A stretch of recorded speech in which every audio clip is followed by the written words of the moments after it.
महाराष्ट्रामध्ये जर पाहिलं तर माणिकराव कोकाटे यांनी जे काही शेतकऱ्याविषयी वक्तव्य केलं होतं, त्यानंतर मात्र शेतकऱ्यामध्ये नाराजी व्यक्त झालेली आहे. अनेक शेतकऱ्यांनी जे तर कृषी मंत्र्याचे पुतळे जाळले, त्यांचा निषेध व्यक्त केलेला आहे.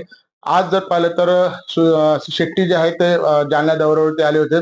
त्यानंतर मात्र त्यांनी स्पष्टपणे सांगितलं की असं बेताल वक्तव्य करणाऱ्या कृषी मंत्र्याला अजितदादांनी मंत्रिमंडळातून बरखास्त करावे अशी देखील विनंती केली. माझ्यासोबत भारतीय जनता पार्टीचे विद्यमान आमदार नारायण कुचे साहेब आहेत. आपण त्यांची चर्चा करणार आहोत. सर, मला सांगा की हे जे काही वक्तव्य केले गेलेले आहे कृषी मंत्र्याचं, काय वाटतं तुम्हाला या संदर्भात?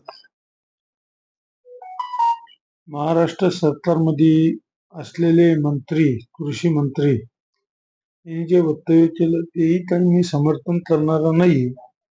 आणि या महाराष्ट्राचे उपमुख्यमंत्री अजितदादा पवार यांनी त्यांना मला वाटतं समज दिली, असं बेताल वक्तव्य कराल. मी बातमी पाहिली होती. मला वाटतं या बाबतीत या महाराष्ट्राचे मुख्यमंत्री, उपमुख्यमंत्री स्वतः निर्णय घेतील आणि त्यांच्याविषयी त्यांना समज देऊन समजून सांगतील की शेतकरी हा आत्मा आहे. हा देश शेती प्रधान.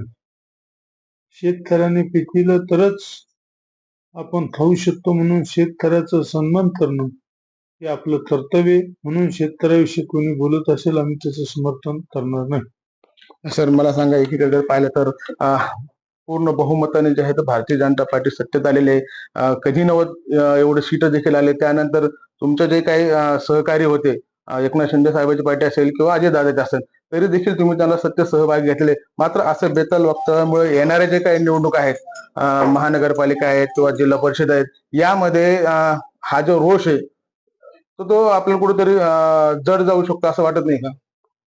नाही, आम्ही त्यांचं समर्थनच करीत नाही. त्याच्यामुळं ते आमच्या सरकारमध्ये जरी असले तर ज्यानं त्यानं ज्याची त्याची मर्यादा पाळून बोललं पाहिजे. कोणी असेल शेतकऱ्याचा सन्मान केला पाहिजे. त्याच्यामुळे याच्यावर काहीतरी वर सरकार निर्णय करते.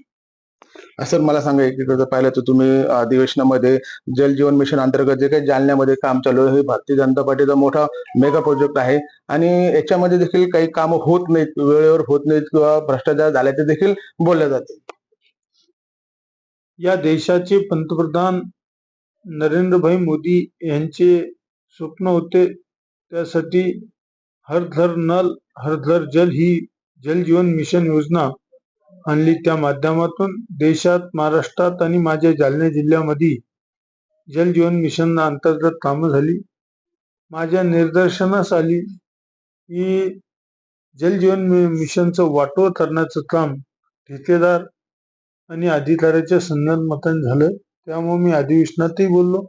मी स्वतः वैयक्तिक जल जीवन मिशनची बदनापूर असेल, अंबडराजन आणि माझ्या विधानसभेतला भोकरदन मधला काही भाग असेल याची चौकशी झाली पाहिजे आणि राहिलेली अपूर्णता पूर्ण झालं पाहिजे. जो अधिकारी दोषी असेल त्याच्यावर कारवाई झाली पाहिजे. ठेकेदारावर सुद्धा कारवाई झाली पाहिजे अशी मी मागणीच केली. त्याच्यामुळे जलजीवन मिशनच्या बाबतीत पुढे आम्ही सहन करणार नाही. शासनाचा, देशाच्या पंतप्रधानाचा, केंद्र असेल, राज्य सरकार असेल, त्याच्यात केंद्र सरकार 50% पैसे देतं, राज्य सरकार 50% देतं आणि हा पायलट प्रोजेक्ट. आज उन्हाळा आहे, मी आज कमीत कमी 200 फायलीवर सह्या केल्या टँकरच्या. एवढी दुर्दैवी अवस्था झाली. त्याच्यामुळे पाणीच नाही. त्याच्यामुळे जलजीवन मिशन मध्ये 100% भ्रष्टाचार झाला. त्याची चौकशी करण्याचे आदेश दिले असते शिवनं मलाही वाटतं. सर, कालची जे घटना आहे, तुमच्या बदनापूर तालुक्यातील जे अकोला गाव आहे, त्या गावामध्ये अचानक काही कारणास्तव शेतकऱ्याच्या गंजी आग लागली. त्यामुळं जवळपास लाखोच्या घरामध्ये त्या शेतकऱ्याचं नुकसान झालेले, काही काही जनावर देखील होरपळले आहेत. तर काय तिथं तुम्ही काय आदेश दिलेले आहेत का? मी काल स्वतः पाहणी केली. अकोला या गावामध्ये शॉर्ट सर्किटमुळं जळीत प्रकरण घडलं. त्याच्या बाबतीत आपण आदेश दिले, पंचनामा करायचे दिले. गाई जनावर होरपळले, जनावरचा चारा जळाला, भरपूर काही शेतकऱ्याचं नुकसान झालं या गावामध्ये. मी तहसीलदार असेल, कलेक्टर साहेब असेल यांच्याशी फोनवर चर्चा केली.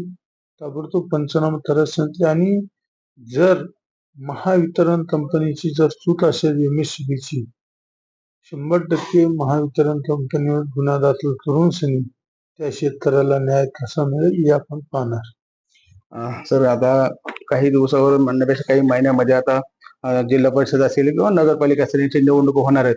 भारतीय जनता पार्टीचा अजेंडा काय राहणार आहे? भारतीय जनता पार्टीचा अजेंडा आहे पूर्ण बहुमताने मित्र पक्षाला सोबत घेऊन युतीमध्ये निवडणुका लढून आम्ही सगळ्या संस्था ताब्यात घेणार.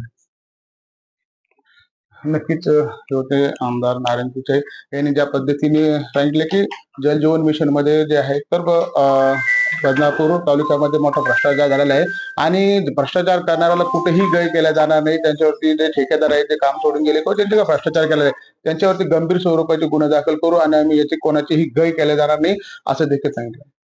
संजय आहेर, महाराष्ट्र, बदनापूर, जालना.